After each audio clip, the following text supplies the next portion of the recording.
¿Qué tal, amigos? Muy bienvenidos a Tu Dinero Nunca Duerme, ya lo saben, el primer programa de cultura financiera de la Radio Generalista Española, un programa en el que año a año, semana a semana, venimos a aprender a invertir, a despertar nuestros ahorros, ponerlos a trabajar y hacerlo siempre de la mano de los mejores. Y por eso puedo saludar una semana más a Domingo Soriano. ¿Cómo estás, Domingo? Hola, ¿qué tal, Luis Fernando? Muy bien, muy contento de tenerte aquí conmigo, como tengo a Luis Alberto Iglesias. Luigi, desde Value School, ¿cómo estás? Pues muy bien, Luis Fer, encantado. Hoy una semana más aquí, como y siempre. Hoy sí, aquí en el estudio con Manuel Llamas. ¿Cómo estás, Manolo? ¿Qué tal, hombre? Como si faltara tanto. Hombre, algún Pues día. sí. Ya no soy yo solo. Estaba hablando. Bueno, ya sé que de tarjetas amarillas yo tengo unas cuentas. No te preocupes. Sabemos de tus responsabilidades. Además, andas de trinchera en trinchera, cosa que te agradecemos mucho. Y bueno, pues enhorabuena por todos tus éxitos. Tanto Gracias, en Juan de Mariana como en la trinchera. Y también aquí en Tu Dinero Nunca Duerme. Ojo al programa que tenemos hoy, importante. Programa especial de más duración de los que nos estáis pidiendo y que hacemos precisamente por vosotros. Hoy con dos invitados espectaculares. Vamos a tener a Carmen Pérez Baguena, del equipo de analistas de Cobas Asset Management. Vamos a tener a Tacho Rimadas, de Santa Lucía. Vamos a hablar de tipos de interés, vamos a hablar también de tesis de inversión. Un programa completísimo que les hemos preparado y que esperemos que disfruten y mucho. Pero antes, como siempre, antes de arrancar las entrevistas, antes de arrancar las tertulias y de comentar todo lo que tenemos encima de la mesa, vamos con las recomendaciones. Luigi, desde Value School, ¿qué nos recomendáis? Bueno, pues ya que se avecina ya el verano y que tendremos más tiempo para ponernos al día en formaciones, en cursos, no está nunca de más recomendar, por ejemplo, el despertador de tu dinero, que es el curso que tenemos de iniciación con vosotros, que está disponible Fabuloso. En la página web de Value School, sección formación, y es de la A a la Z de lo mínimo que hay que saber para poner el dinero a trabajar en activos que han demostrado a lo largo de los siglos ser razonablemente rentables, es decir, por lo menos protegernos de la inflación, cuando no darnos unos puntitos más. Está muy feo que diga yo que es fantástico, pero es que es fantástico, Domingo. Muy completo. Manuel, no me dejaréis mentir, hicimos un buen curso. Un curso que es clave para entender cómo funcionan los mercados y especialmente, como digo yo siempre, cambiar el chip. Esto es como de repente ves la luz, ¿no? Lo ves todo claro. Pues eso. El despertador, pero sería el interruptor. Es el interruptor. ¿No? Sí, pero es que tiene que ver precisamente con eso porque es un despertar. El despertar al ahorro y el despertar a la inversión. Los que tienen miedo a invertir, especialmente en renta variable, no lo hacen porque no saben cómo funciona. En el momento en el que lo descubres, es todo muchísimo más fácil. Bueno, pues ahí está, en Value School. Entran en la web, en la academia, y ahí tienen todos los cursos, entre ellos. En la página de formación, ahí buscan el despertador de tu dinero y en cuanto se matriculen acceden a todo el material y además para siempre sin límite de visionados. Venga, pues queda hecha esa recomendación. Voy yo con otra, porque ojo a lo que está preparando Legalitas, ¿eh? Lleva años funcionando de una manera espectacular y ahora con servicios nuevos y además de los que más utilidad tienen. Y es que ahora tenemos una muy buena noticia para nuestros oyentes, sobre todo aquellos que quieren emprender, que quieren montar una empresa. ¿Tienes una empresa? Sí, entonces ya sabes lo complicado que resulta gestionar el día a día de un negocio. Atento a lo que vamos a contarte. Si cuando necesitas asesoramiento jurídico para tu negocio piensas en Legalitas, a partir de ahora, cuando necesites un servicio de gestoría profesional, también puedes contar con Legalitas, porque Legalitas te ofrece un servicio global de asesoramiento jurídico con abogados expertos y de gestoría fiscal y contable. Contarás con tu propio gestor personal y de esta manera podrás tener centralizados todos los asuntos de tu negocio. Es ágil y sencillo y podrás contactar con ellos por teléfono o internet siempre que lo necesites, siempre a tu lado. Sentirás la tranquilidad de tenerlo todo controlado. Legalitas te ayudará a crecer y tomar las mejores decisiones. Y ahora ya cuentas con un nuevo aliado para hacer tu día a día más fácil. Ya no tienes excusas para no dar ese pasito y montar ese negocio, esa empresa que siempre habías soñado. Ahora ya cuentas con un nuevo aliado para hacer tu día a día más fácil. Toda la información en el 900 100 665, 900 100 665, y por ser oyente de Radio, ahorra un mes el primer año. Recuerda, 900 100 665. Legalitas, para que nada te pare. Este consejo ya lo llevan nuestros oyentes. Un consejo adicional, otro curso, esta vez el de invertir con cabeza y ganar dinero a largo plazo, que además Ya quedan muy poquitas plazas, Domingo, corrígeme. Plazas y tiempo.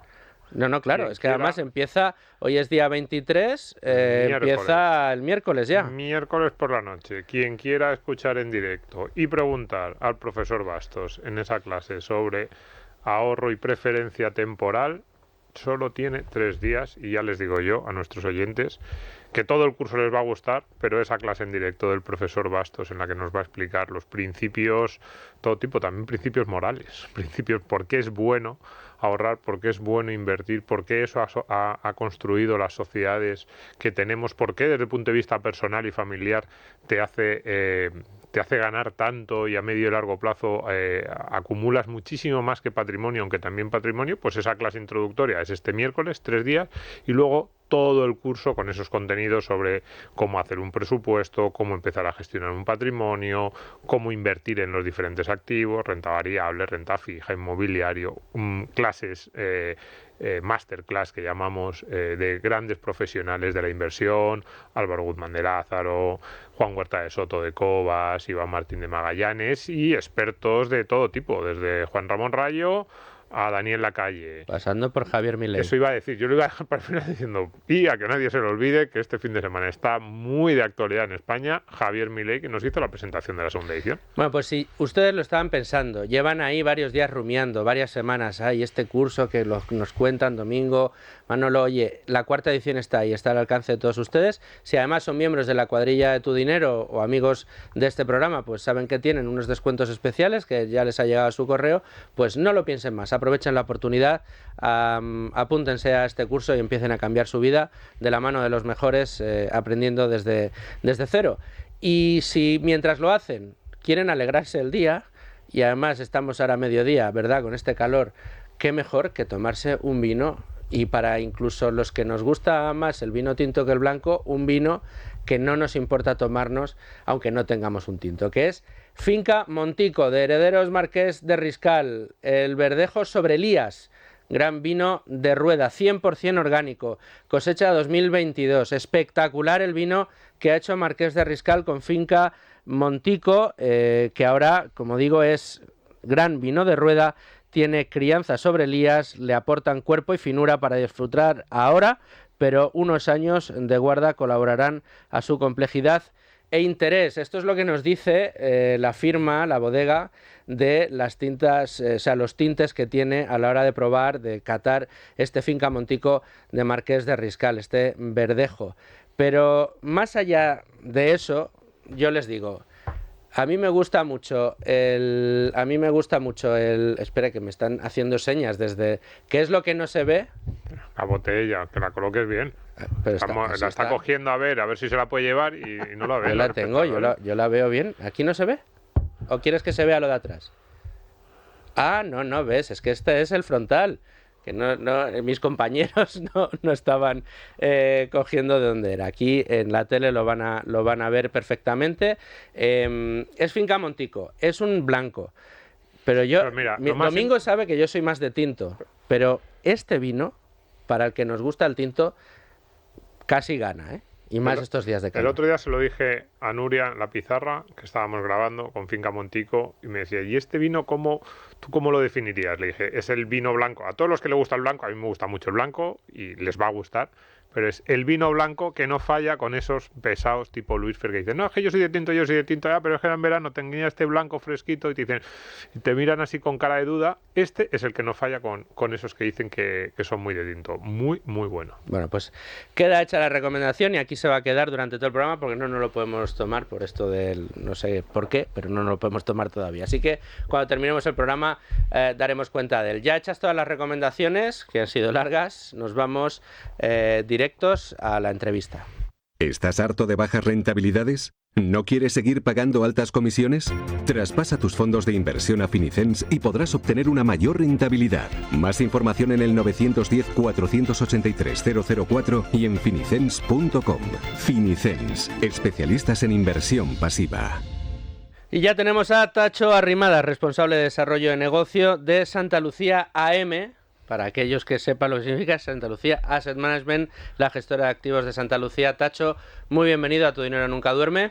Muchas gracias, Luis Fer, encantado de estar aquí otra vez. Oye, y hemos tirado de ti en este programa especial y de Santa Lucía porque, oye, parece, o hay mucha gente que quiere ver que se ha abierto un nuevo periodo después de que hayamos visto hace unos días esa bajada de tipos de interés por parte del Banco Central Europeo, esa bajada de 25 puntos básicos, un 0,25%. Los titulares en los días posteriores, bueno, pues tenían mucho que ver con las hipotecas, con el dinamismo dentro del mercado inmobiliario, pero también los efectos, y mucha gente se preguntaba cuáles podrían ser los efectos respecto a ese activo que volvió a estar de moda con la subida de tipos de interés, que era la renta fija soberana, renta fija corporativa. Y bueno, como yo sé que en Santa Lucía es algo que miráis muy de cerca y que además que tenéis los distintos fondos relacionados con este producto muy medidos, pues quería que nos dieras tu opinión y que nos comentaras un poco, Tacho, cómo habéis recibido esta noticia del Banco Central Europeo, que por más que esperada, bueno, pues incluso el mismo día de la reunión había quien dudaba que finalmente fueran a bajar los tipos de interés. ¿Cuál es tu previsión y cómo lo habéis mirado, cómo lo habéis visto desde Santa Lucía? Bueno, son muchas preguntas en una, y me gustaría contextualizar, empezando por cómo la hemos recibido desde el punto de vista macro, desde el punto de vista de política monetaria. Es verdad que llevábamos mucho tiempo esperando bajadas de tipos. Es verdad, curiosamente, que además se produce esta vez, no suele ser así, el Banco Central Europeo va a liderar las bajadas y no lo va a hacer la Reserva Federal estadounidense en este caso, no va a ser en Estados Unidos. Nosotros las recibimos con mucho realismo, sabiendo que se han bajado 25 puntos básicos ahora, que frente a las 5 o 6 bajadas que estaba descontando el mercado que se iban a producir de tipos de interés en la zona euro a principio de año, pues ya nos estamos yendo a que esperamos bajada ahora en junio. Bueno, no la esperamos, se ha producido, y que probablemente pues el mercado está dando, bueno, credibilidad a una o dos bajadas más de aquí a final de año, pero no mucho más, y que creemos que julio está totalmente descartado. ¿Esto a qué nos lleva desde el punto de vista de producto, ¿no? Y bueno, voy a empezar por la parte de pasivo. Nosotros no hacemos pasivo, ¿no? Pero que no confundamos, creo que es importante para los tenedores de préstamos hipotecarios no confundir las ganas con la realidad, y es que efectivamente vamos a ver tipos más bajos, pero no esperemos a verlos muchísimo más bajos. Es decir, los tipos no van a bajar, no van a ir en caída libre, no van a bajar por las escaleras, y además con calma. Y por la parte del activo, porque lógicamente esto de los tipos para todo el que tenga hipotecas es que no se te van a abaratar las cuotas muy rápidamente, ni mucho menos. Por la parte del activo, lo bueno que trae es que es verdad que probablemente ya hayamos visto pasar las rentabilidades máximas en renta fija, pero que en los próximos meses vamos a seguir teniendo rentabilidades interesantes. Ya no van a estar en los altos, no van a estar en los máximos, pero sí que es verdad que la renta fija va a seguir siendo un activo de interés en los próximos meses. Mi profesor de finanzas siempre decía que la renta fija es el fondo de armario de cualquier inversor. En su día en clase le dije, bueno, yo podría discutir eso, pero bueno, lo que sí que es cierto es que, como bien dices, Tacho, el valor dentro de la renta fija ha vuelto, y sí que es verdad que compone buena parte de las carteras conservadoras. Luigi, no sé si querías preguntar. Sí, en las últimas semanas hemos hablado bastante en este programa acerca de dos productos que se han puesto de moda, han cobrado popularidad entre los ahorradores e inversores precisamente porque los tipos estaban altos, y me estoy refiriendo a letras del Tesoro y a los resucitados fondos monetarios. Un producto antiguo que ha estado siempre ahí, pero que hasta hace poco... Incluso las cuentas remuneradas, ¿no, Luigi? Bueno, también, claro, y por supuesto, qué decir de los depósitos bancarios. ¿Esto significa, Tacho, que vamos a decir adiós al interés en esos productos en una cartera de un ahorrador típicamente conservador? No, ni mucho menos. Como comentaba, no vamos a despedirnos de los productos de renta fija a corto plazo, y aquí puedo meter todo, ¿no? Luego entraríamos si nos parecen más atractivos unos a otros, pero ni letras del Tesoro, ni fondos monetarios, ni fondos de renta fija a corto plazo, porque, como he dicho, se va a abaratar el precio del dinero, pero va a hacer de forma muy pausada. No esperemos bajadas de 25 puntos básicos, es decir, de un 0,25% todos los meses, ni mucho menos. Es decir, hoy un 0,25 ahora en junio, probablemente otro 0,25 de aquí a final de año. Es decir, el tipo absoluto de la renta fija a corto plazo va a seguir estando a niveles muy interesantes. Máxime ahora que ya no tenemos la inflación al 10, que la tenemos en torno al 3%. Es decir, que en muchos casos va a ser posible invertir en renta fija a corto plazo todavía en los próximos meses por encima de donde se sitúa la inflación ahora mismo, ¿no? Domingo, hemos hablado en muchas ocasiones en Tu Dinero Nunca Duerme precisamente de esa opción de los monetarios, de esa opción de los depósitos, más que opción, pues de ese producto que está ahí, los depósitos, pero también de las cuentas remuneradas. En cambio, uno de los efectos que comentábamos también aquí en alguna otra ocasión, Domingo, respecto al efecto que podría tener una baja de tipos era precisamente el reflejo en la renta variable. Si la subida de tipos amenazaba digamos, sí, amenazaba el crecimiento de las empresas, parece que la bajada de tipos alienta la posibilidad de que sigamos viendo buenos resultados en renta variable a corto plazo. Yo no sé si tienes esa misma óptica o qué opinas al respecto, con Tacho aquí delante.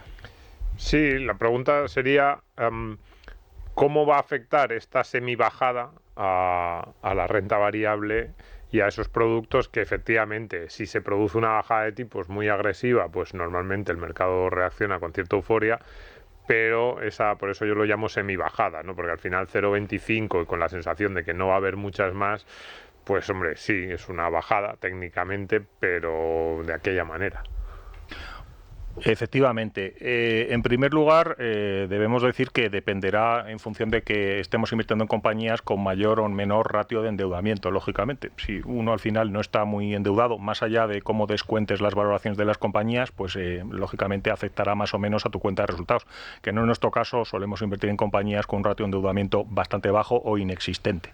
Esto punto uno. Y punto dos, como bien dices, no va a ser precisamente una bajada muy decidida, muy agresiva, 0,25% hace apenas unos días, otro 0,25% de aquí a final de año, que no debería ni mucho menos causar estrés en las valoraciones de las compañías, máxime cuando el mercado ya lo tiene metido en números, porque yo creo que esta está siendo la de los últimos años, la política monetaria más telegrafiada por parte de los bancos centrales de la historia. Así que los mercados están llevando pocas sorpresas y por lo tanto estamos viendo poco efecto en las valoraciones. Todo lo que vaya a ocurrir yo creo que ya está más que descontado desde el punto de vista de renta variable.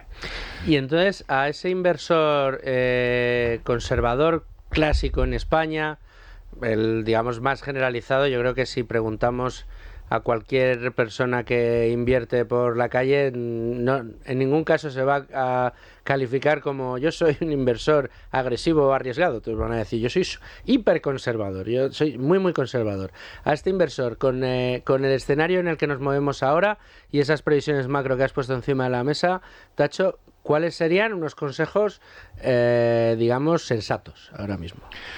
Pues por horizontes temporales. Yo creo que ahora mismo la coyuntura de mercado es, no voy a decir perfecta, pero desde luego bastante positiva para el inversor conservador y yendo por plazos.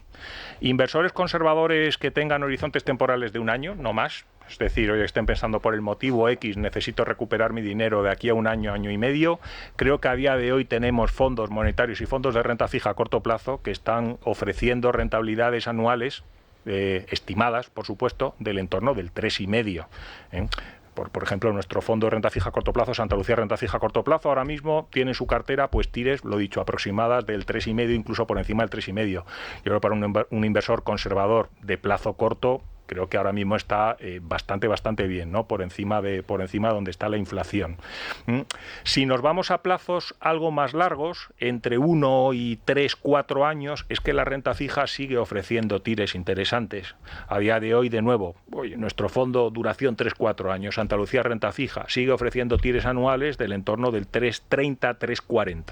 Por cierto, que también es un tema que suele estar mucho ahora en la boca de los inversores, ¿no? Porque muchas veces genera confusión porque los fondos a largo están ofreciendo tires por debajo de los fondos a corto, ¿no? Porque nuestro fondo de 3-4 años ofrece tires 20-30 puntos básicos. Pero quiero decir que para ese inversor 3-4 años, ahora mismo, desde luego, las tires que ofrece la renta fija son perfectas. Y para un inversor más a largo plazo, por muy conservador que sea, creo que ahora la combinación de fondos mixtos, es decir, buscar un 50% renta variable, 50% renta fija a partir de 5 años, sigue siendo una muy buena opción, porque las valoraciones de la renta variable están atractivas. Tacho, ¿a qué se puede deber lo que el fenómeno que acabas de señalar de que un fondo de renta fija a largo plazo esté pagando menos que uno a corto? Porque en la cabeza de cualquier oyente y espectador tiene sentido el hecho de que, bueno, si yo te dejo durante más tiempo, te estoy prestando dinero, yo voy a tener un coste de oportunidad que se va a prolongar más años, el riesgo de que a lo mejor incluso tú me devuelvas ese préstamo puede ser mayor, son más años, repito, con lo cual te voy a exigir una remuneración mayor. ¿No es el caso? Efectivamente, no es el caso, y me alegra mucho que me hagas esta pregunta, porque suele generar confusión cuando entramos en periodos de caídas de tipos. Como tú bien dices, la curva, la estructura temporal de los tipos de interés suele ser positiva. Tú cada vez cuando vas a prestar dinero, pides un tipo de interés mayor, porque obviamente el riesgo, la incertidumbre, conforme más te alejas del momento presente, es mayor. Pero en momentos como el presente, en el que estamos dando por descontado que los tipos de interés van a ser más cortos en el futuro, es decir, que el precio del dinero va a ser más barato conforme más nos alejemos del momento presente, la curva se invierte o se aplana. Eso hace que pongo, por intentar ejemplificarlo, porque muchas veces no es fácil, que lo que está el mercado descontando es que invertir a un año o pedir interés a un año a día de hoy va a ser seguro más alto que pedirlo a un año dentro de un año. Y eso hace que, por lo tanto, el tipo de interés para prestar a un año, es decir, de hoy hasta un año, sea más alto que el de hoy hasta dentro de 2 años, ¿no? La pregunta anterior que te he hecho, Tacho, tiene que ver con el inversor conservador, el clásico inversor español. Pero a nosotros aquí en Tu Dinero Nunca Duerme nos ha gustado en muchas ocasiones relacionar los productos más vinculados a los inversores tradicionalmente conservadores, que puede ser un producto con mucho mayor peso en renta fija que en renta variable, más que para inversores conservadores, podríamos decir que son productos quizá más orientados a personas que quieran mantener capital en un plazo concreto, o que quieran estar algo más protegidos de la volatilidad y que no les importe que sus rentabilidades no sean tan brillantes como pueda ser un fondo de renta variable. Esto que hemos defendido aquí en esta mesa, o que yo particularmente siempre he defendido, sigue siendo así con la estructura de tipos que tenemos ahora mismo y a la que vamos este año y el que viene. Sí, totalmente, sigue siendo así. Intentando contestar a tu pregunta, inversores conservadores a día de hoy, bueno, que todos, yo creo que podemos, es que siempre digo al final que inversores conservadores somos todos en algunas medidas y somos agresivos también en otros, todo depende del plazo, del horizonte temporal que utilicemos, ¿no? Claro, es que a mí, si me viene un chaval de 20 años que dice que es muy conservador, yo diría que la mejor inversión conservadora para él a largo plazo es full renta variable. Pero fíjate, renta variable a 40 años, pues probablemente vas a tener un resultado extraordinario y con unas posibilidades muy escasas de perder capital, ¿no? Fíjate que te voy a llevar la contraria. Venga, vamos. ¿Por qué te digo esto? Porque creo que yo cada vez miro menos o intento hacer cálculos sobre la edad que tiene una persona cuando viene a pedirme consejo. Creo que siempre lo importante es entender cuáles son los horizontes temporales que manejo. Claro. ¿Por qué te digo esto? Porque a mí me viene un chaval joven y me dice, oye, es que resulta que dentro de un año tengo que dar una entrada para una casa que me voy a comprar. Lógicamente no le puedo dar el mismo consejo que si me dice, oye, es verdad, tengo 25 años y estoy empezando a hacer aportaciones periódicas para jubilarme. Lógicamente los horizontes temporales son totalmente distintos, y al igual que yo le diría, oye, necesito mi dinero para dentro de un año, no tengo que dar una entrada para una casa, le diría, aprovecha los tipos de interés a corto plazo de la renta fija. Oye, te llevas un 3, te llevas un 3,5. Nunca le recomendaría invertir en nuestro fondo de Quality. Oye, que lo ha hecho muy bien en el último año, lo ha hecho maravilloso, pero la renta variable a un año puede dar sustos, ¿eh? Por supuesto. Entonces, para mí, un chaval de 25 años puede tener objetivos conservadores, porque tenga necesidades conservadoras, se necesite comprar una casa dentro de un año o un coche, o puede tener objetivos en los que la inversión tenga que ser totalmente agresiva, como puede ser el caso, pues oye, estoy ahorrando, estoy poniendo todos los meses 50 euros o 100 euros para mi jubilación, ¿no? Que sería, por cierto, una estrategia bastante acertada, en la que tendría que ir única y exclusivamente a renta variable. Por supuesto, si no, los plazos y los horizontes temporales son la clave. Son la clave, totalmente. Por eso decía yo lo de la edad.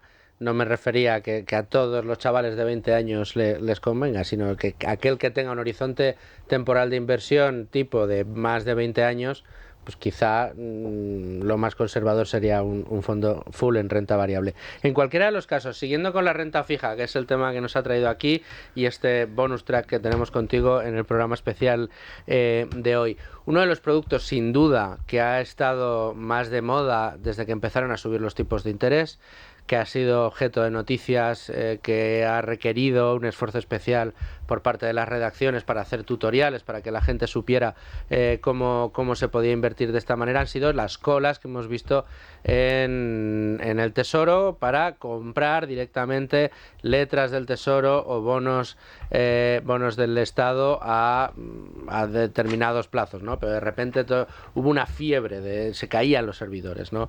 del Tesoro.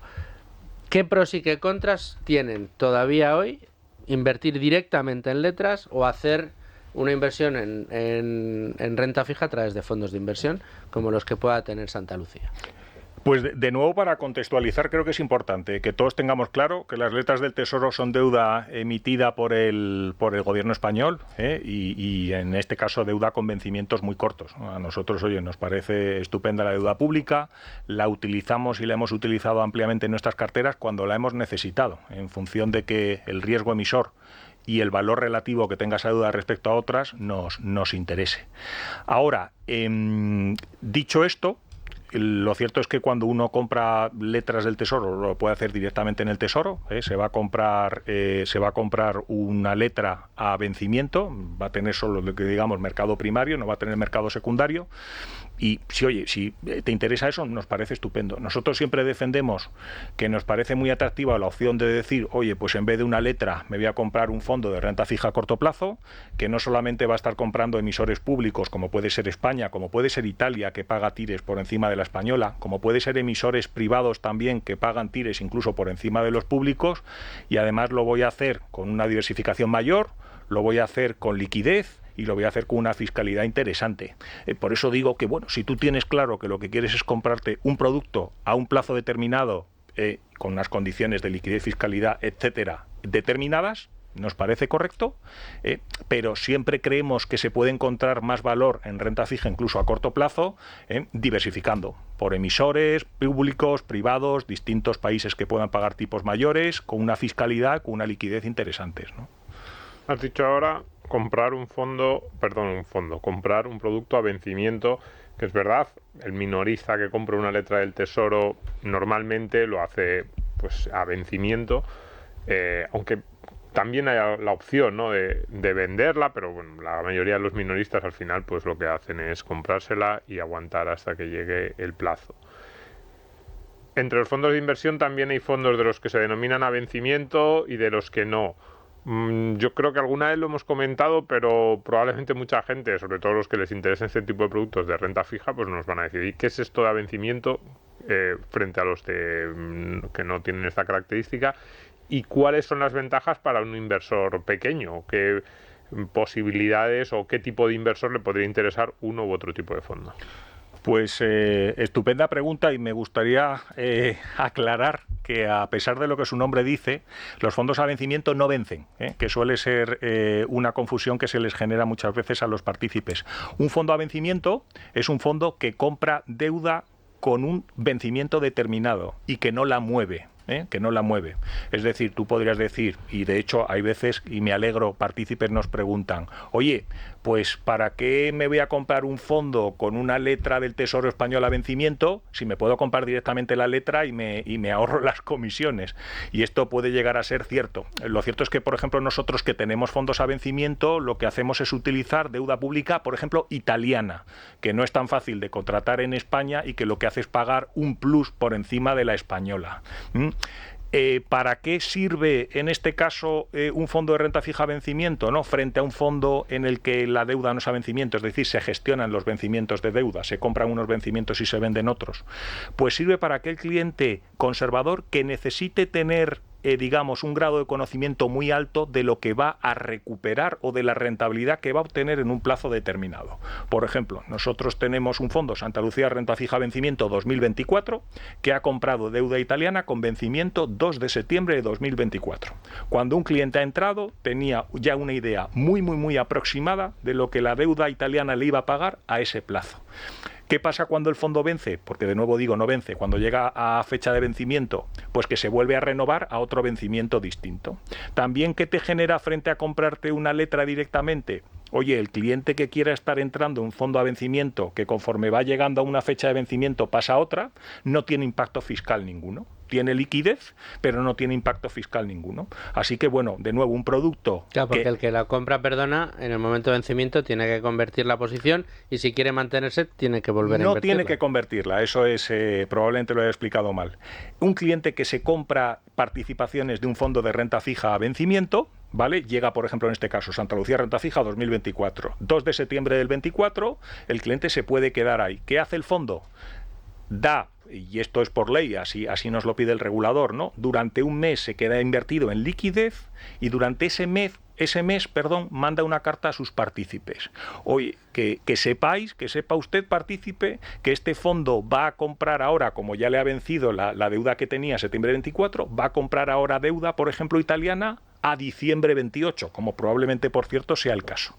Entonces, usted, partícipe, puede quedarse en el fondo, usted no se ha movido del fondo, no tiene impacto fiscal y dentro de un mes le comunicaremos que su nueva TIR es esta, o puede irse a otro fondo porque no le guste el plazo, con lo cual tampoco tendría impacto fiscal, se iría a otro fondo vía traspaso, o es verdad, también podría hacerlo líquido sin problemas.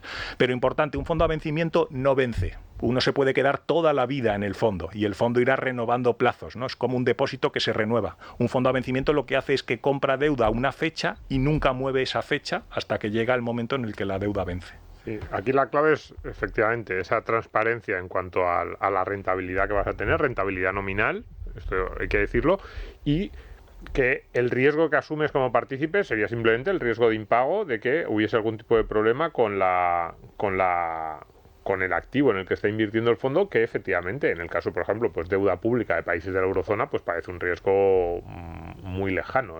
Efectivamente, el riesgo que asumes, como en cualquier fondo, es el riesgo de impago de los activos que hay en el fondo. En este caso concreto, bueno, nosotros lo hacemos así, lo hacemos con deuda pública italiana.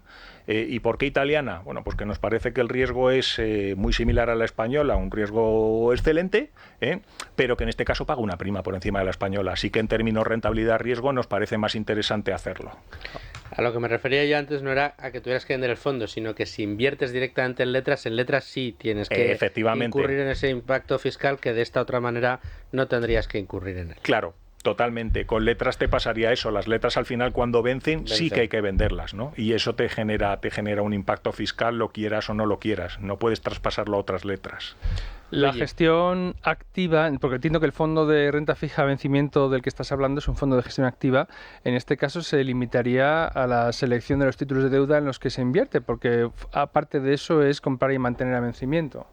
Bueno, un fondo de renta fija a vencimiento tampoco es un fondo de gestión activa, o desde luego no tiene la misma gestión que tiene un fondo de gestión activa como puede ser Santa Lucía Renta Fija a corto plazo o Santa Lucía Renta Fija, ¿no? Que son fondos en los que verdaderamente tú vas, gestionando de forma activa no solamente el vencimiento que tienes en cartera, puedes moverte en distintas duraciones, distintos vencimientos, sino también los emisores, ¿no? Este es un fondo que, como digo, ofrece otras características, ¿no? Ofrece, oye, pues yo a lo mejor te gustaría comprar deuda italiana y quieres tener un grado de certeza alto sobre qué rendimiento vas a obtener en una fecha determinada y es lo que te ofrece el fondo. Yo compro deuda italiana para ti, que a lo mejor tú no puedes acceder a ella a través de mercado directo y además la compro en un plazo que te pueda interesar o no. También es verdad que son fondos evidentemente en base a su gestión con comisiones muy competitivas, ¿no? Y luego, en este tipo de fondos yo siempre he tenido una duda, Tacho. ¿Tienen la opción de ser oportunistas? Quiero decir, ahora mismo un fondo se compone de deuda pública italiana con vencimiento septiembre de 2024 o cuando se renueve por 2028 y pasa lo que sea, los tipos de interés se hunden y de repente el valor en el mercado de esa deuda que está en la cartera de ese fondo se dispara de una manera abrumadora. si se convierte en ese momento, a lo mejor la rentabilidad que se le puede dar al partícipe es infinitamente mayor que la que podría obtener si se deja llegar hasta vencimiento. ¿Esa posibilidad existe dentro de este tipo de fondos o no se mira la cotización en el mark to market diario? Directamente se deja vencimiento y no quiero mirar. Si de repente esos títulos valen en el mercado mucho más de lo que valían, no los miro ni le doy la opción al partícipe de tomar esas posiciones. Es que nosotros no queremos que estos fondos sean oportunistas, porque no es lo que hemos trasladado a nuestros partícipes. Nosotros tenemos fondos de renta fija de gestión activa, de nuevo, Santa Lucía Renta Fija a corto plazo, Santa Lucía Renta Fija, que son fondos que pueden ser, digamos, oportunistas, como lo hemos llamado desde el punto de vista de duración, pueden decidir estar invertidos a un plazo más corto o un plazo más largo, y pueden decidir estar invertidos más en deuda pública, más en corporates, es decir, en deuda privada de empresas, o más en deuda financiera, con distintos grados además de seniority, digamos. Entonces, nuestro cliente o el cliente que quiera, el partícipe que quiera invertir con Santa Lucía en renta fija de forma activa, ya sabe que tiene fondos que se dedican a ellos, renta fija a corto plazo.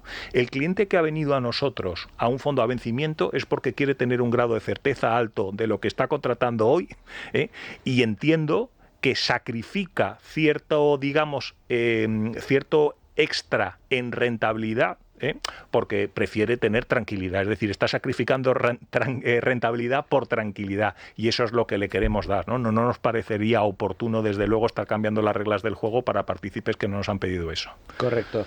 Y estamos llegando al final. Tacho, si nos puedes explicar, para aquellos que hayan escuchado el programa, digan, oye, pues yo quiero más información, me está interesando mucho esto que me dicen, cómo pueden acercarse a este tipo de productos, dónde y cómo pueden obtener esa información, y finalmente, pues el que quiera adquirir uno de estos productos, ¿cómo le da el botón para adquirirlo? Claro, bueno, lo pueden hacer de distintas formas. En primer lugar, siempre para informarse sobre cualquiera de nuestros fondos, sobre quién somos, ¿no? Tienen nuestra página web www.santaluciaam.es. Y si no, acudiendo a cualquiera de las oficinas del Grupo Santa Lucía y preguntando por un gestor de ahorro. Así que lo tienen el digital, lo tiene de esa forma, y el que quiera algo más presencial, cualquiera de las oficinas del Grupo Santa Lucía, preguntando por un gestor de ahorro, que es uno de nuestros profesionales especializados en ahorro, que por supuesto le aconsejará sobre los productos que mejor se adapten a él. Y de manera directa, ¿hay una manera de adquirirlo? Vamos a través de alguna de, pues no sé, Renta 4... O... Claro, tenemos la página web de Santa Lucía AM, ¿no? Permite que los clientes contraten directamente, incluso sin intermediario. Y luego tenemos acuerdos con distintos intermediarios. Oye, aquí también pido distintas plataformas, distintos intermediarios, no quiero dar nombres ahora porque no los tengo todos en la cabeza, que sí que comercializan nuestros productos. También aquí digo, si alguno de vuestros oyentes, perdón, no quiero apropiármelos. Hoy son tuyos también, alguno de los oyentes quieren o les resulta más fácil contratar a través de su propia casa, ¿no? De su intermediario financiero habitual, y ve que alguno de nuestros productos no está, oye, que nos llame y veremos lo que podemos hacer para facilitar los trámites. No, pues más facilidades, Domingo, imposible. Sí, bueno, en general ahora es bastante sencillo. Esto es una de las cosas que los oyentes, yo creo que estamos los últimos 2 años, 3 años empujándoles un poquito, porque cada vez es más sencillo contratar más tipos de productos de forma directa o a través de las diferentes plataformas. Y no me dejarás mentir, es una de las cosas que más nos preguntan. Sí. ¿Cómo se hace? ¿Cómo lo contrato? ¿Qué hago? ¿Qué tengo que hacer? Pues... Pero es que te lo preguntan casi, ¿y ahora a qué clic le tengo que dar? O sea, ¿a qué botón más le tengo que dar? Bueno, pues oye, también hay un ejercicio de descubrimiento de cada uno de nosotros. Domingo, muchas gracias. Luigi, muchas gracias. Tacho, muchísimas gracias por estar con nosotros, y espero que te podamos ver muy pronto de nuevo aquí con asuntos. Siempre que nos traes algo es de sumo interés de nuestros oyentes. Pues muchísimas gracias, y ya sabéis que yo encantado de volver todas las veces que haga falta. Pues aquí te esperamos, Tacho. Muchas gracias. Muchas gracias a vosotros. Bueno, pues entramos ya en tiempo de entrevista. Como les decía, nos acompaña hoy en Tu Dinero Nunca Duerme, una amiga del programa, ya ha estado con nosotros en otras ocasiones, y estamos muy contentos de que la podamos tener aquí. Viene directamente desde el equipo de inversores, del equipo de analistas de Cobas Asset Management, de esa de esa gran cueva en la que salen las ideas, donde está todo en silencio, mucho ordenador, mucha lectura, y de vez en cuando somos capaces que el equipo de Cobas os saque a alguno de vosotros y os traiga aquí al estudio, cosa que agradecemos mucho. Tenemos ya con nosotros a Carmen Pérez Baguenas. Muchas gracias por estar con nosotros. Gracias, Luis. Es un gustazo tenerte por aquí y bueno, pues está muy reciente la conferencia con inversores. Yo creo que estaría bien que charlemos un poco de lo que dio de sí. También me gustaría preguntarte, no por el proceso de análisis genérico que tenéis en Cobas, sino quizá más bien por el tuyo propio, cómo buscas tus ideas de inversión, cómo las desarrollas, cómo las pones en común con tus compañeros, y luego habrá que mojarse con alguna tesis. Eso ya sabes que aquí lo intentamos siempre. Pero, como es tradición en este programa, la primera de las preguntas la tiene Luis Alberto Iglesias Luyes de Value School. Bueno, pues retomando la sugerencia que ha hecho Luis Fernando, me gustaría preguntarte acerca de la conferencia, la reunión con partícipes.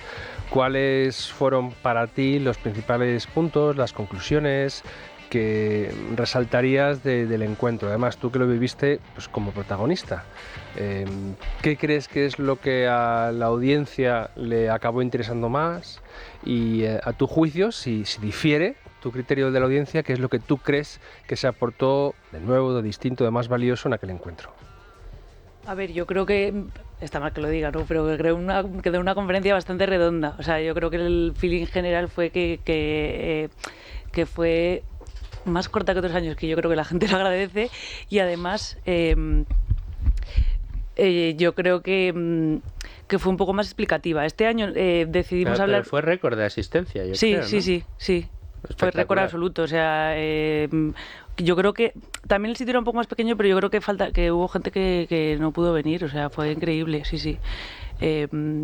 Y yo creo que este año decidimos incidir un poco más en la parte del proceso, porque la gente de relación con inversores de Cobas nos dicen que es una cosa que la gente pregunta mucho. Entonces decidimos hacer un poco más de hincapié ahí. O sea, fue algo un poco distinto de lo que solemos hacer. Y luego yo creo que estuvo fenomenal, que yo explico un poco la parte más teórica, ¿no? Un poco más el proceso teórico. Bueno, teórico me refiero. Pues intentamos pintarlo de manera sencilla, y luego mi compañero Juan Huerta de Soto explicó un ejemplo concreto que al final es como mejor se ve. Entonces hemos recibido muy buen feedback de todo eso. Y luego, Paco explicó pues un poco lo que hemos hecho durante el año, un poco un recap del performance, que la verdad es que últimamente no nos podemos quejar. Y luego Minkun explicó también un caso de inversión de una compañía en la que hemos estado aumentando bastante la posición últimamente, que es CK Hutchinson.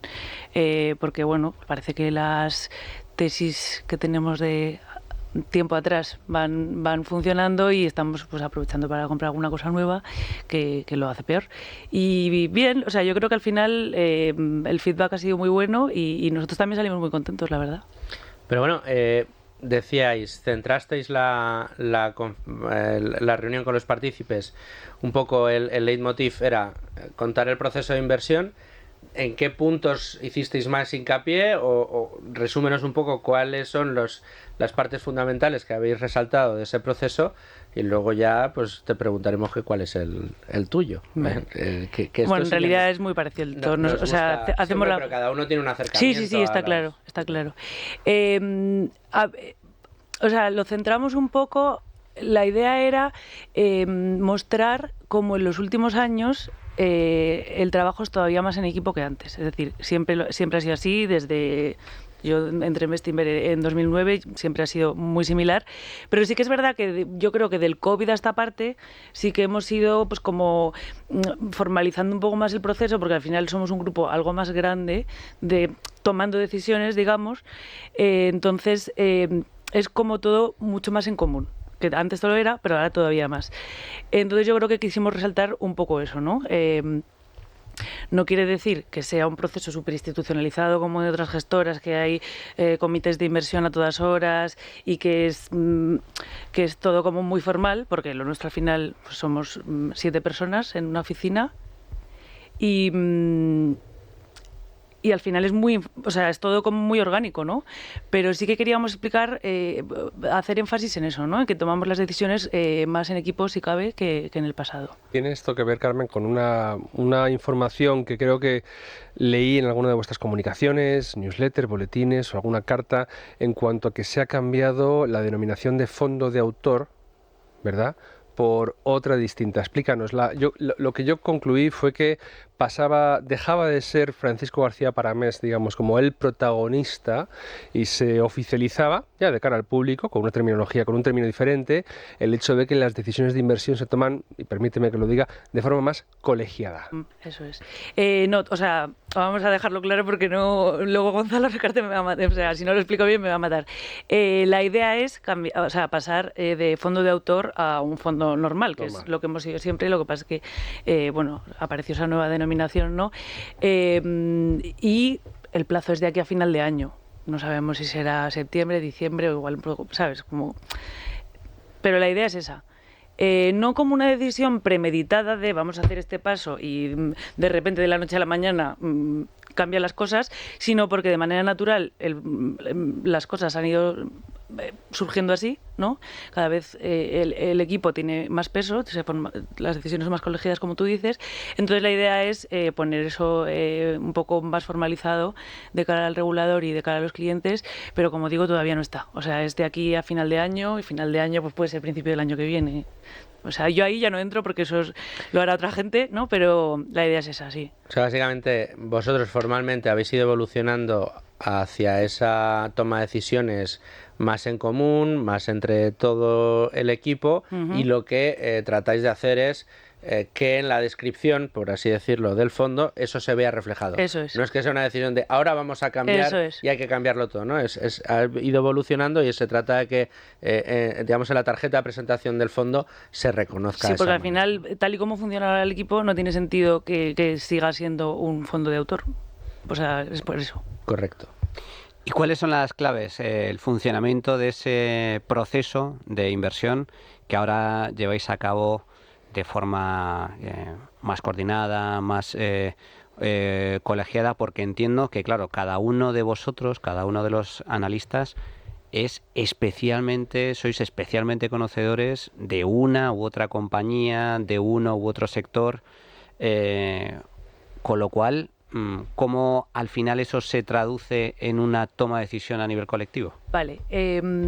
Lo primero que, o sea, a pesar de todo esto de las decisiones de equipo, al final Francisco García Paramés tiene la última palabra. Eso es así, ¿no? Pero al final sí que es verdad que tenemos expertise en más sectores, pero de nuevo comparado con otras casas a lo mejor no es tan definido. Es decir, sí que es verdad que al final tiene sentido que yo desde que empecé he ido mirando más compañías, pues a lo mejor del sector de telecomunicaciones, sector retail y otros todo lo de consumo. Entonces, si entra una nueva idea de ese sector, pues lo lógico es que la mire yo más junto con otra persona, ¿no? Entonces, o sea, ha sido como algo totalmente espontáneo. Natural. O sea, que no es que seamos puros expertos. Un analista sell-side seguramente es más experto que nosotros en un sector determinado. Pero sí que es verdad que lo lógico es que haya cierta especialización. Pero tenemos capacidad para dar ideas en cualquier sector. O sea, en cualquier sector que queramos. Yo he dado ideas del sector de energía, que Juan Huerta es el que mejor lo conoce. Juan ha dado ideas de retail. O sea, me refiero que es todo como mucho más abierto, pero sí que es verdad que tenemos cierta especialización. ¿Cómo jugamos con eso a la hora de luego tomar las decisiones? Bueno, pues digamos que cuando estamos mirando la idea en sí, siempre la miramos varias personas del equipo y luego llega un momento en el que todo el equipo es conocedor de la idea. Es decir, no entra tan en profundidad, pero sí que antes de proponer la idea hay un tiempo previo en el que todo el equipo tiene tiempo de mirar esa idea antes de tomar la decisión. O sea, al final, digamos que hay una parte inicial en la que es un trabajo individual de la persona que encuentra una idea, luego una parte en la que se comparte la idea con más personas del equipo, pues dependiendo de ese expertise del que tú hablabas, y luego ya una vez que ya se ve que la idea puede aportar valor a la cartera, pues ahí se comparte con el resto del equipo y a los, pues no sé, con mínimo yo diría una semana de tiempo, y a la semana, pues hacemos una especie de comité de inversión donde tomamos la decisión. Luego es verdad que el seguimiento lo hace más la persona que ha tenido la idea con las personas que la han mirado más de cerca, pero todos vamos refrescando la tesis, o sea, todos estamos como en el loop, ¿no? de todo lo que va surgiendo, sobre todo de las posiciones más grandes. Y esto entiendo, Carmen, que es también una forma de poner a prueba la tesis de inversión, porque También. evidentemente todo inversor, todo analista, pues lógicamente puede equivocarse en las claves de su análisis o tener algún tipo de sesgo, etcétera, de tal forma que si la pones a prueba para el conjunto de analistas, te van a hacer preguntas, te van a cuestionar cosas, de tal forma que el típico dicho, ¿no? 4 ojos ven más que 2. Totalmente. Se trata de eso. Sí, totalmente. Es no solo tomar las decisiones de inversión más colegiadamente, sino, pues eso, intentar matar la tesis del otro, de manera siempre amistosa y cordial. Eso es. Y aparte, es verdad que todos tenemos una filosofía o sea, diría la misma, es decir, nunca nadie va a proponer una idea que a todo el mundo le horrorice, no sé si me explico. O sea, siempre hay discusiones en el margen, ¿no?, de si me gusta más esta compañía que otra, pero en general solemos estar de acuerdo. Luego siempre hay alguno que ve un riesgo que otro no ve, o lo que dices tú, o sea, si hay más personas mirando una tesis, siempre va a haber, siempre se va a encontrar más puntos débiles que si solo mira uno, que además tienes ese sesgo de autoconfianza y también de que al final cuando trabajas mucho tiempo en algo tiendes a buscar lo positivo. Entonces eso también sirve, o sea, obviamente sirve también para hacer frente a todos esos sesgos, sí. Aquí se ve claramente esa evolución de la que hablabas, de que ya no es un fondo en el que Paco Paramés lleva la voz cantante y decide el performance de la cartera. Pero entonces ahora Paco, ¿qué hace? Paco es que es un analista más, o sea, me refiero, en la presentación que has dicho, analistas, inversores, o sea, todos somos analistas gestores, no sé si me explico, o sea, él está en todo el proceso, él puede ser, o sea, muchas ideas vienen de él, luego él siempre está o sea, lee como nosotros, está en todas cuando hablamos con los equipos directivos, cuando hablamos con los expertos, o sea, él está en todo, y él sí que es verdad que sus ojos siempre están en todas las ideas, no sé si me explico, o sea, él no hace modelos como hacemos nosotros, no se mete ahí a hacer los Excels y tal, pero él sí está en todos los casos de inversión, está prácticamente desde el primer momento. O sea, igual en un estado inicial no, lo miras tú y a lo mejor lo hablas con los compañeros en la oficina y luego ya decimos, oye, pues una vez que ya entra en juego, digamos que una vez que dices, oye, esto tiene buena pinta, él está siempre ahí. Sí. Al final sí tiene ahí esa digamos, papel de supervisión. Eso es. Decía antes Luis Fer, el proceso de inversión de todos es más o menos común, tú dices, al final tenemos ideas similares, pero sí, yo quería preguntarte, ¿tú haces algo especial? Siempre preguntamos a los analistas que vienen aquí en qué os gusta fijaros, o en qué hay algo que tú dices, esto me diferencia, o me gusta mucho, lo primero que miro casi cuando me pongo a mirar las cuentas de una empresa es esto. Y casi si no me convence no lo miro más, si me convence ya ha avanzado mucho. A ver, yo creo que tampoco es único en mí porque lo hacemos todos, pero yo sí que me gusta fijarme mucho al principio en los grandes números. O sea, hacer un número, o sea, fijarme, pues ver el ROCE, qué ha hecho el ROCE en los últimos 10 años, qué ha pasado, o sea, por qué ha subido, por qué ha bajado, qué puede pasar. O sea, me fijo mucho en eso. O sea, para mí es muy importante, o sea, para todos nosotros, ¿no? Pero que una empresa tenga ventajas. Y también una cosa muy importante, que de nuevo no creo que sea nada único en mí, pero me fijo mucho, es intentar entender por qué una compañía está barata. O sea, ¿qué me estoy perdiendo? Porque al final, es decir, o sea, todos sabemos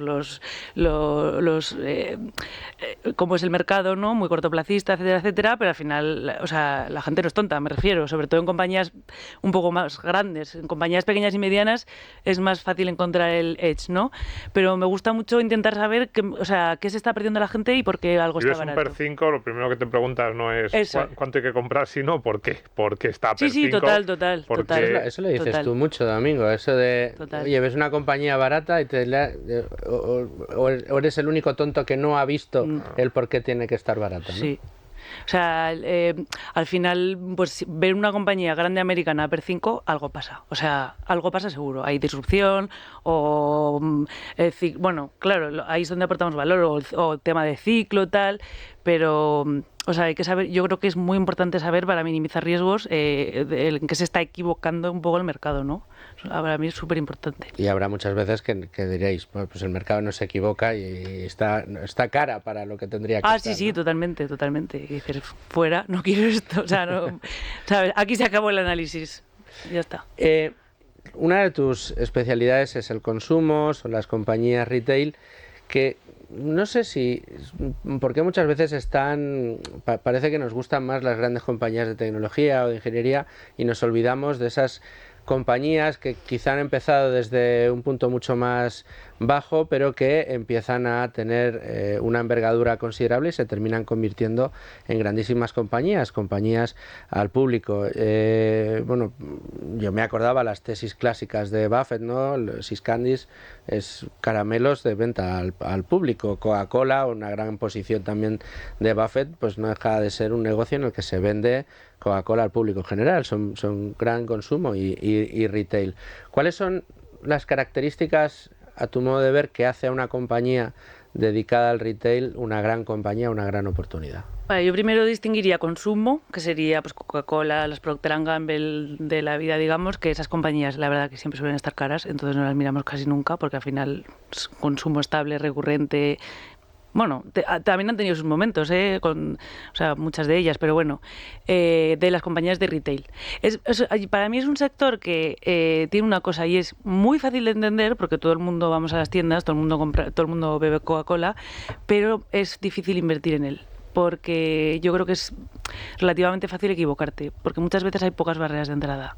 Y entonces es un sector muy cambiante. Y luego, además, al depender del gusto del consumidor, es muy difícil saber. O sea, ¿Qué nos va a gustar mañana? Eso es muy complicado. O sea, es un sector difícil y yo diría que en el pasado hemos cometido varios errores. O sea, siempre en este sector andamos como con pies de plomo y hay muchas trampas de valor. O sea, hay muchas compañías de las que decía Domingo que ves compañía per 5 y dices, algo hay. O sea, me refiero. Hay que andar con muchísimo cuidado en este sector. Per 5 vamos a recordar que sería pues los años necesarios de resultados para obtener el valor al que se está vendiendo la compañía y claro, cuanto menor es el PER, más barato está, ¿no? Un PER 12 ya es barato, pues un PER 5 es baratísimo, sí. baratísimo. Pero para recordarlo, ¿no?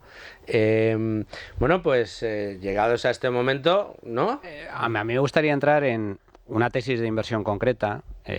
Lleváis tiempo invertidos en OVS.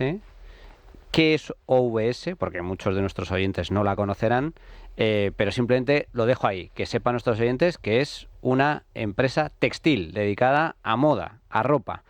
¿Dónde radica la empresa? ¿Cuáles son las ventajas de esta empresa? ¿Y desde cuándo estáis invertidos en ella? OVS, que diría que es una empresa italiana, son el número 1 en distribución de moda en Italia.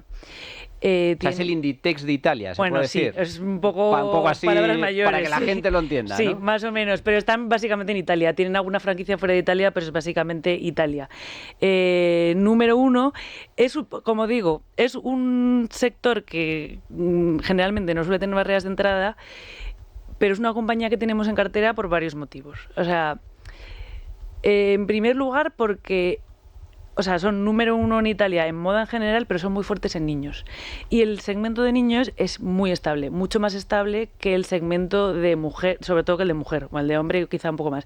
Es decir, el segmento de mujer al final, que es donde por ejemplo Inditex es muy fuerte, es mucho más sujeto a modas, a acertar en la colección, a lo que ese año compren tus compradores, que se lleve de moda y que vendas bien el producto y no tengas que rebajarlo mucho. O sea, es mucho más sujeto a modas, al gusto del consumidor, que como decía es difícil de prever. Sin embargo, el segmento de niños es al final un segmento de reemplazo, es decir, los niños van creciendo o de repente cambia la temporada y hay que comprarles ropa o se rompe o, ¿sabes? Como mucho más... más estable y como mucho menos sujeto a modas. Entonces esa es una cosa que por un lado nos gusta bastante. Y ahí tienen una cuota, o sea, en el mercado en general tienen el 10% y en niños tienen casi el 20% de cuota. Es una cuota muy alta. Sí, para un este sector segmento. muchísimo. O sea, no nos olvidemos que Inditex aquí en España tiene una cuota bastante alta de 15, no me acuerdo ahora, pero creo que 15-20%, pero fuera de España tienen, o sea, este sector es un sector muy fragmentado en general. Entonces ellos ahí tienen una posición muy fuerte, especialmente en niños, que es una cosa que, como digo, nos gusta bastante. Luego es una compañía que además tiene otra de las cosas que nos gustan mucho, y es que tiene un equipo directivo muy bueno, que además, especialmente en este sector, es muy importante. O sea, al final, a lo que todos aspiramos es a tener un negocio tan bueno que un tonto pueda dirigirlo, pero al final esas compañías son difíciles de encontrar y entonces tienes que buscar, pues, o sea, si es un negocio un poco peor, que el equipo directivo sea muy bueno, y en este caso lo es. O sea, el consejero delegado, que se llama Stefano Beraldo, lleva la compañía, yo creo que es 20 años y en el sector 30 años, y bueno, o sea, el feedback que nos han dado de él es excelente, y los años que llevamos ya, que ya son casi 8 años invirtiendo en la compañía, lo hemos constatado, ¿no? Cómo gestiona la compañía, o sea, lo gestiona fenomenal, porque es un sector en el que hay que estar, o sea, el que hay que ser muy rápido, seguir muy bien, tener ese feeling del gusto del consumidor. Además en Italia, que es un mercado como muy de moda, ¿no? Y luego otra cosa que nos gusta mucho también es que este señor tiene todo su dinero metido en la compañía. O sea, tiene un 1% de la compañía, pero son 10 millones de euros, que es prácticamente todo su patrimonio. O sea, que hay skin in the game. Vamos, que él es el primer interesado en que las cosas vayan bien. Y luego, otra cosa aparte que nos gusta mucho es que recompran acciones, que es una forma o sea, cuando las compañías están baratas, es la mejor forma de crear valor. O sea, el año pasado compraron el 10% del capital y ahora han anunciado un 10% adicional. O sea, en menos de un año van a comprar el 20% del capital de la compañía. Entonces, como digo, o sea, es una compañía que no tiene muchas barreras de entrada, pero que genera roces bastante buenos, o sea, que nos da una indicación de que esa posición que tiene en Italia sí que tiene una cierta ventaja, ¿no? Y luego está barata, obviamente, si no, no estaría en cartera, aunque es verdad que últimamente lo ha hecho mejor. Y además tiene todo este tema de capital allocation, de asignación de capital muy buena, que también nos gusta. O sea, es un poco el resumen. ¿Y cuándo entrasteis? Pues mira, entramos en un inicio, cuando empezamos en Cobas en 2017, la tuvimos en cartera. Lo que pasa es que lo hizo muy bien, o sea, subió un 30% rapidísimo y las vendimos.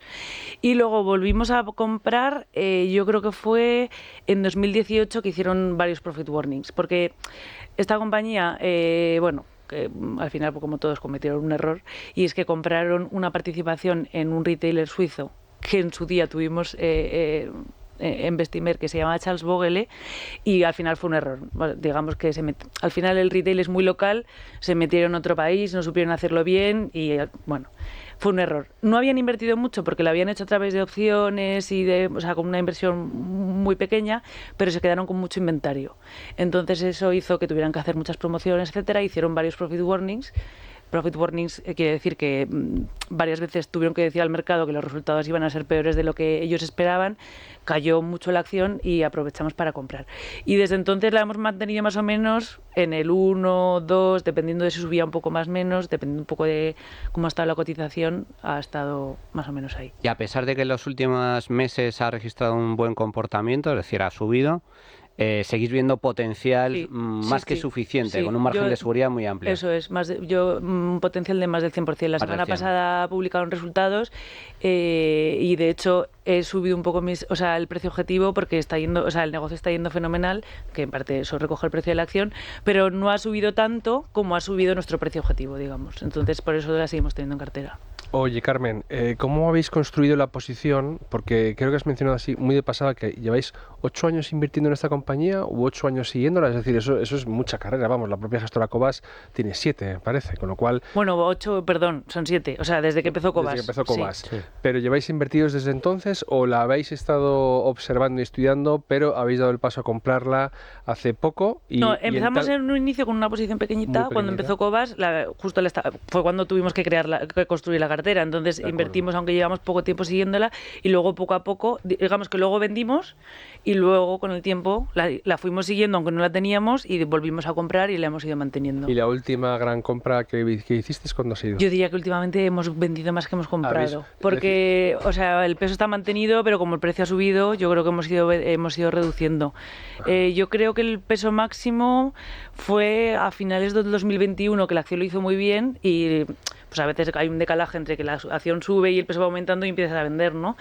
Yo creo que pesó algo más de un 2% y luego ha pesado, pues eso, en torno al 1%. Porque como digo, o sea, sí que es una compañía que tiene cierta barrera de entrada, pero no es la compañía con la barrera más fuerte y más infranqueable que existe, ¿no?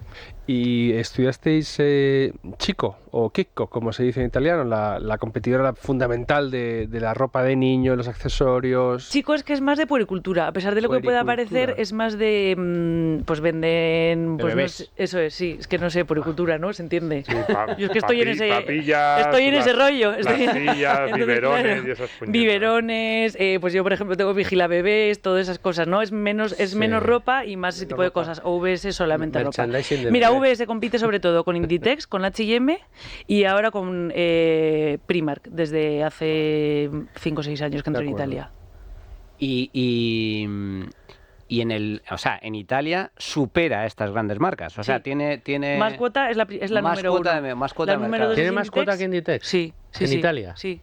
Es OVS la número 1, Inditex la número 2, H&M 3. Y yo diría que las siguientes... Bueno, luego está Benetton, pero Benetton, todas estas compañías italianas, hay Benetton, otra que se llama... Ay, ahora no me acuerdo. Bueno, varias italianas que lo están haciendo un poco... O sea, la cuota que están ganando ellos la están ganando sobre todo a estas italianas y a H&M que no acaba de encontrar su hueco, digamos. ¿Y cuánto? Porque claro, el sector del retail, como bien comentas, Carmen, a mí es algo que me interesa mucho porque veo que es especialmente complicado. Es decir... Toda tesis de inversión, todo sector, evidentemente tiene sus dificultades. Pero el sector de retail, y yo creo que, y me gustaría saber tu opinión al respecto, no es lo suficientemente valorado por la mayoría de la gente, ¿no? El hecho de que, digamos que es el sector del retail es el que tiene más contacto directo con el consumidor final. Uh-huh. Y claro, los consumidores somos los consumidores, que al mismo tiempo somos productores también, pero cuando nos ponemos la gorra de consumidor somos muy nuestros.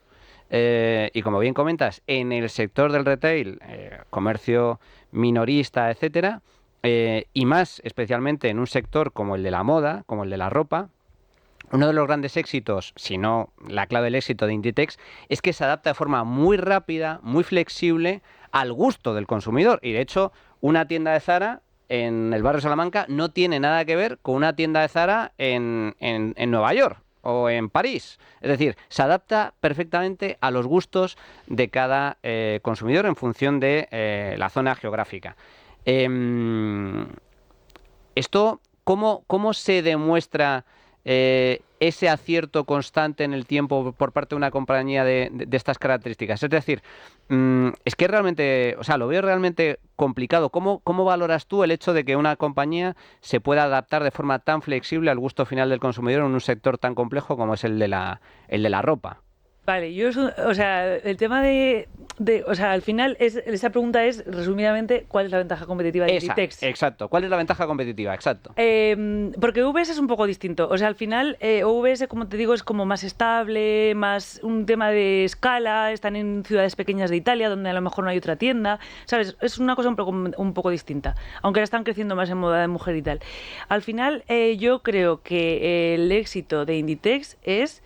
unas operaciones súper eficientes y una gestión excelente. O sea, no creo que haya una ventaja de libro, ¿sabes? Pero sí que hay un conjunto de cosas que hacen el negocio como muy, muy sólido y muy robusto. No sé si más o menos contesto a tu pregunta. Pero esa es la ventaja competitiva de Inditex. Sí, yo diría sí. ¿Y la de OVS? Yo diría que OVS es más una cuestión de escala en el segmento de niños. Vale. Eso es. Pero tú misma comentabas que está dirigida, su CEO es un gran conocedor en este sector. ¿Qué importancia tiene el elemento del CEO, del equipo directivo, O sea, le prestáis muchísima importancia. En este sector especialmente, porque como digo, pues eso, hay que estar muy al día. O sea, en OV es un poco menos, porque es verdad que tiene menos ese componente de moda, pero sí que, o sea, al final es un sector en el que, al ser tan competitivo, tienes que estar siempre al día de no solo de tendencias, sino de tener las tiendas bien remodeladas, tener un sistema logístico muy bueno. Ahora VS, por ejemplo, lleva varios años de inversiones muy fuertes en todo el tema de RFID, que es como, o sea, que son las alarmas para que pueda, o sea, para que la gente pueda pagar ellos mismos en la caja sin tener que quitar alarmas, que además puedes seguir el stock y saber si hay un producto en una determinada tienda o cuánto te va a tardar en llegar a casa. O sea, que hagan una gestión buena de toda la operación en sí, porque al final en los negocios que estás de cara al consumidor, como tú has dicho, tienes que ser muy bueno, porque si no el consumidor es súper listo y se va en un momento, que es un poco lo que le ha pasado a H&M en los últimos años, que ha estado como un poco más atrás. ¿Por qué? Pues no, o sea, como que nadie sabe, ¿no? No sé si es una cosa de gente, de cómo está montada la compañía, de cómo es la estructura, pero tienes que estar siempre, o sea, tienes que tener la operación siempre niquelada. O sea, no te puedes dormir en los laureles, eso ¿no? Es, justo. Sí, yo estaba viendo la web, porque es verdad que en España no es muy conocida. Estaba mirando, no, aquí en Madrid tienen alguna tienda, 2 o 3 tiendas, sí, pero he visto, muy poco. Una de estas, Piombo, En el Corte Inglés también venden. Sí, venden algo. Sí. He estado viendo, a mí me genera siempre mucha curiosidad este sector y es verdad que la marca no parece que tenga nada especial, o sea, la abres y no tiene como una imagen distintiva que dices, estos son diferentes en esto, pues a lo mejor sí, la ventaja va por ahí de las tiendas. Entonces, bueno, viendo esta marca, ¿no? Uno echa un vistazo a la web y dices, pues podrían ser la misma ropa que pues en Zara o que en otro retail, no hay una gran diferenciación, pero tienen esas pequeñas ventajas que tú dices, ¿no? Y nos comentabas antes que algo que os está gustando mucho es la recompra de acciones. Sobre todo para los oyentes que estén llegando, a lo mejor dicen por qué es tan bueno la recompra de acciones, porque además esto ha generado algo de polémica en los últimos años. Es decir, hace 30 años hablábamos de recompra de acciones y decíamos, claro, es una señal muy buena porque eso es que la empresa confía en su valor y cree que están más baratas en el mercado de lo que valen. Bien, pero luego precisamente por eso se fue generalizando y empezó a haber estas pequeñas trampas de equipos directivos que se ponían a sí mismo bonus y la acción llegaba a determinados resultados y entonces, claro, compraban acciones en parte para beneficiarse ellos mismos. Pero nos dices que en este caso no, en este caso la compra de acciones que están haciendo ellos mismos sí que es una señal de que la propia compañía dice estamos muy baratos, no deberíamos tener este nivel en el mercado. Justo. A ver, las recompras de acciones tienen dos lados. Por un lado, la señal que mandas al mercado de confianza en tu negocio, en que la compañía está infravalorada y en que crees que vale más, y luego tiene la cuestión matemática de que, o sea, de manera instantánea, las personas que son accionistas de tu compañía tienen una participación mayor en el accionario de la compañía. Esto funciona cuando son compañías infravaloradas.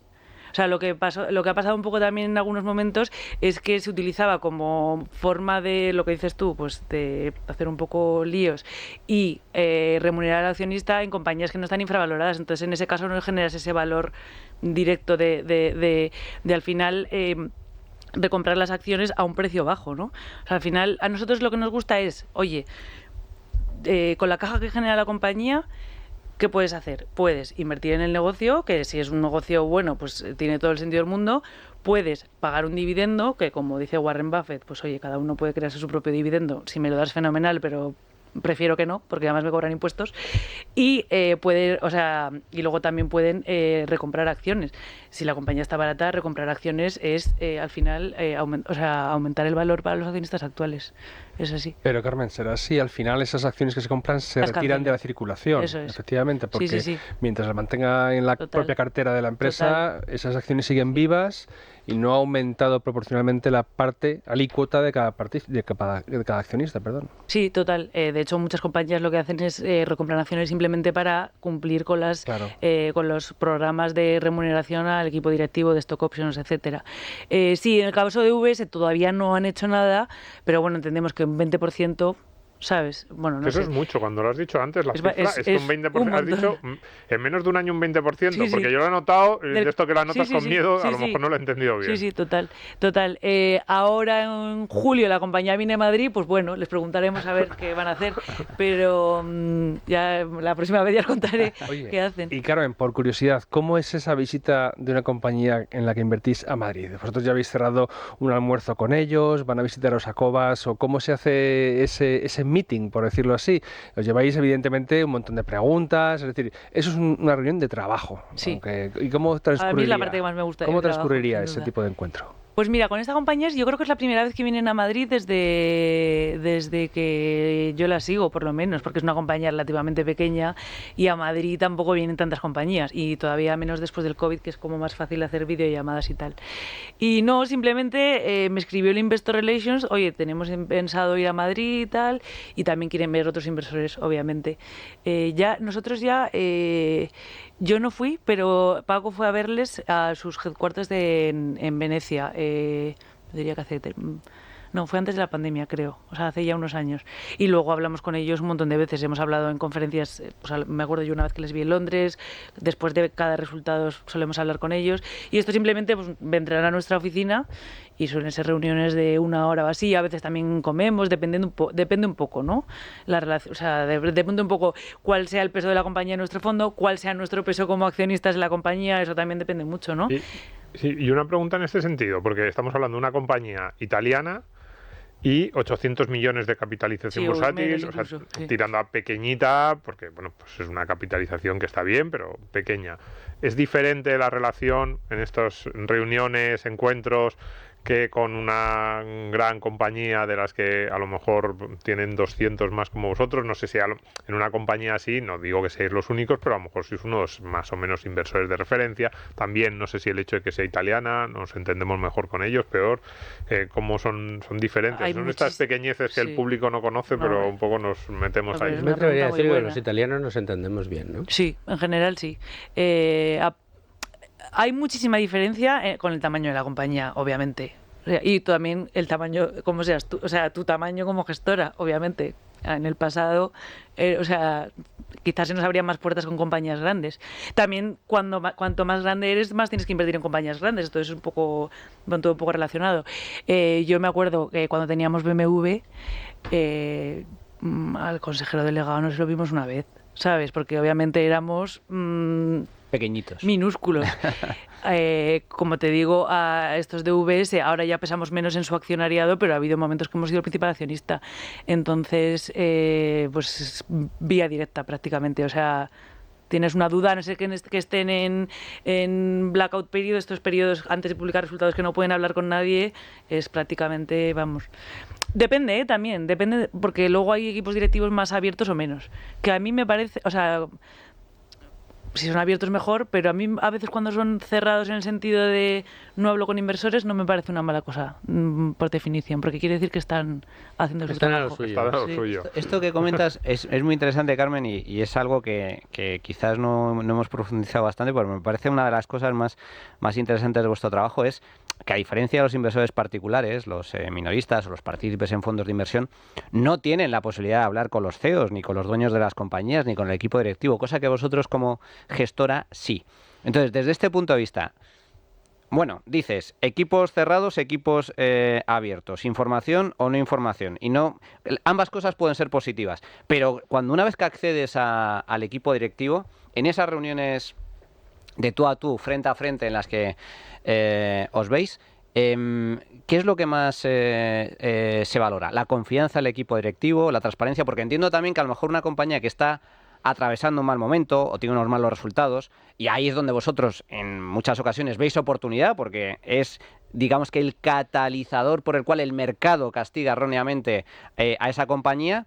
Entiendo que también la labor de un buen directivo o de un buen CEO o de un buen dueño es intentar convenceros a los inversores de que, oye, o sea, hacer un poco labor de comercial, al fin y al cabo. Entonces, ¿cómo puedes detectar, oye, esto no me acaba de cuadrar? Mira, pues nosotros lo que hacemos principalmente es nunca, lo primero que hacemos es hablar con la compañía, cuando empezamos a mirar una compañía. O sea, de hecho yo diría, antes, o sea, cada vez más tarde en el proceso. O sea, antes de hablar con una compañía, De hecho, hay muchas compañías que muchas veces si no tienes acciones les cuesta, o sea, que a veces por la propia del dinámica, pero bueno, igualmente, antes de haber hablado con la compañía hemos hecho un trabajo seguramente de meses, o sea, de hablar o sea, lectura de muchísimas cosas, lectura de cuentas anuales, tenemos el modelo completo de la compañía, luego hablamos con muchos expertos, o sea, con antiguos empleados, con analistas, o sea, antes de reunirnos con la compañía llevamos el trabajo muy hecho y no es una reunión de me siento y bueno, ¿tú qué haces? ¿Y cómo vas a crecer? ¿Y cuáles son tus riesgos? Entras No. al detalle. O sea, es una reunión que estoy un día entero seguramente preparando la reunión, un día entero o más, no sé, depende de si la compañía es más compleja o menos. O sea, antes de hablar con el equipo directivo hay mucho trabajo. Vais a pillarles. Total. Y ellos, o sea, Pero- es una cosa curiosa hay porque, que saber porque lo que agradecen suelen estar a la muchísimo. defensiva o no, pero No, eso pues siempre lo he agradecen entendido. muchísimo porque al final, cuando tú tienes un speech un poco comercial, como tú decías, de oye, me estoy reuniendo con inversores y a todos les suelto el mismo rollo, porque sí, pues mi compañía hace esto y vamos a ver, el problema es este y lo que vamos a hacer tal, que venga alguien y te haga preguntas estimulantes. Es como que ¿sabes? Como que les despierta y yo creo que les gusta, ¿eh? Y además, también como decía Manuel, siempre solemos entrar cuando las compañías están un poco en problemas, ¿no? Claro. Pues cuando han hecho un profit warning o cuando, yo qué sé, cuando hay un momento malo del ciclo. Entonces, como una relación...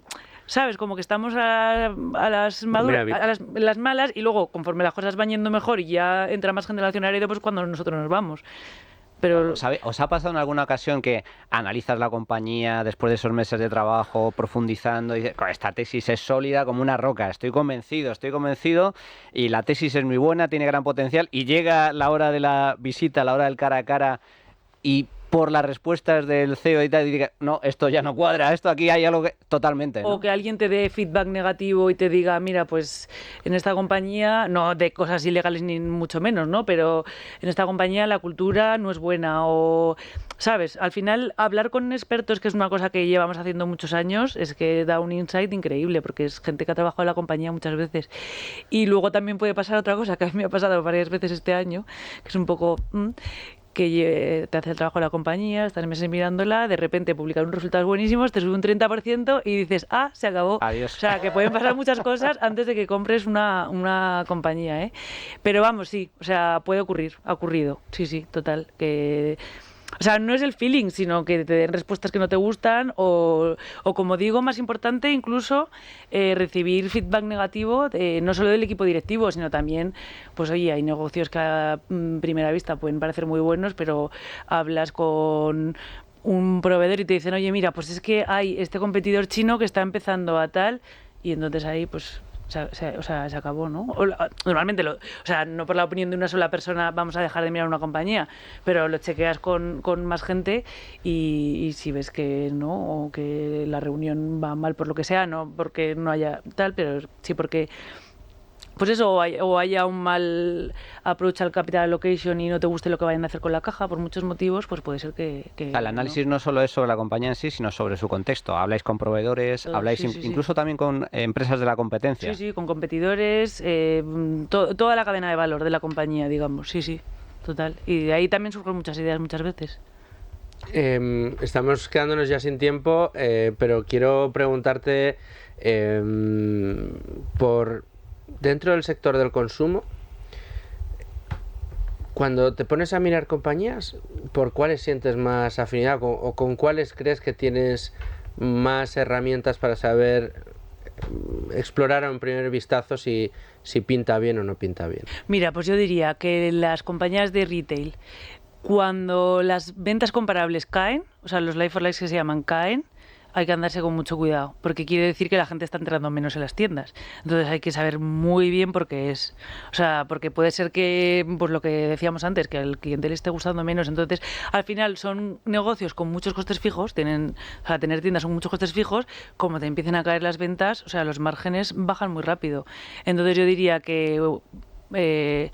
like-for-likes negativos, con mucho cuidado. OVS en muchos momentos, por ejemplo, ha tenido ventas comparables negativas, pero era un tema de ciclo del país o de, oye, pues ha hecho mucho frío esta primavera Afecta y la a todos, gente no ha comprado tal. ¿Sabes? O sea, tienes que saber por qué es. Si son like-for-likes negativos y no hay una explicación muy clara, hay que andar con mucho cuidado. Muy bien. Pues, Carmen, yo por mí creo que no podemos estirarlo más. Te agradezco mucho todo lo que nos has traído a la mesa de debate de Tu Dinero Nunca Duerme.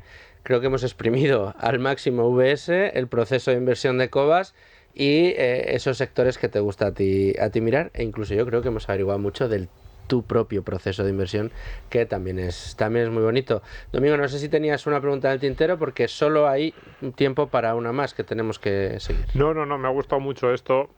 Más que pregunta, este apunte final que hacía sobre conocimiento del sector, para aquellos que nos están escuchando, que empiezan a decir, ¿en qué me tengo que fijar? Hasta que no sepas cosas como esta que nos está diciendo ahora Carmen, cuidado. Dato clave en el sector del retail, que bajen las ventas en cada una de las tiendas. ¿Por qué es un dato clave? Porque eso quiere decir, efectivamente, que te está entrando menos gente. Si no hay una explicación clara, tipo que ha habido una mala campaña por algo, porque ha hecho mucho frío, mucho calor, te tienes que empezar a preguntar qué está ocurriendo, porque, de nuevo, otro dato clave, un sector con elevadísimos costes fijos. Entonces, si no eres capaz de hacer esa línea argumental, yo no habría sido capaz hasta hace 10 segundos. Ahora, cuando me pregunten del sector del retail, diré, de eso sé mucho.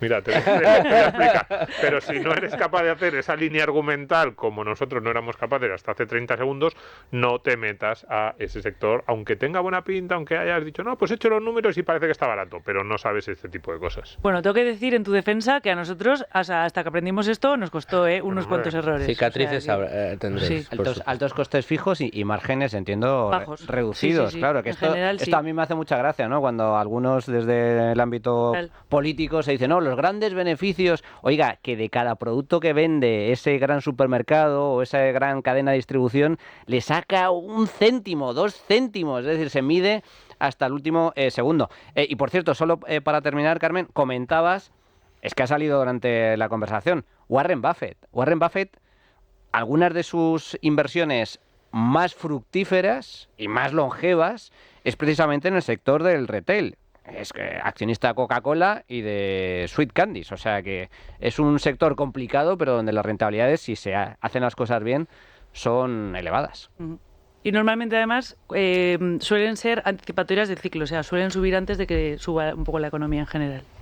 Ojo, eso también hay que apuntar. Es detalle para macro, ¿eh? No es matemática, a veces, o sea, ya sabéis que esto nunca se sabe, pero suele pasar. Carmen Pérez Baguena, amiga de este programa, miembro del equipo de análisis de Cobas Asset Management, muchísimas gracias por estar con nosotros, muchas gracias por abrirnos un hueco y te esperamos muy pronto de nuevo aquí en Tu Dinero Nunca Duerme. Vale, gracias a vosotros. Bueno, Domingo Soriano, muchas gracias a ti también por estar con nosotros una semana más. Muchas gracias, te esperamos Fernando. la semana que viene. Manuel Llamas, muchas gracias a ti también. Hasta luego. Luis Alberto Iglesias, Luigi, muchas gracias. De nada. ¿Nos vemos la semana que viene? Por supuesto. O no, ya veremos. Y a todos ustedes, señores oyentes, muchas gracias por estar ahí. Les esperamos la semana que viene con asuntos de su interés y ya veremos quién se lleva el negativo la semana que viene. Un abrazo. En Es Radio, Tu Dinero Nunca Duerme. Un programa en colaboración con Value School.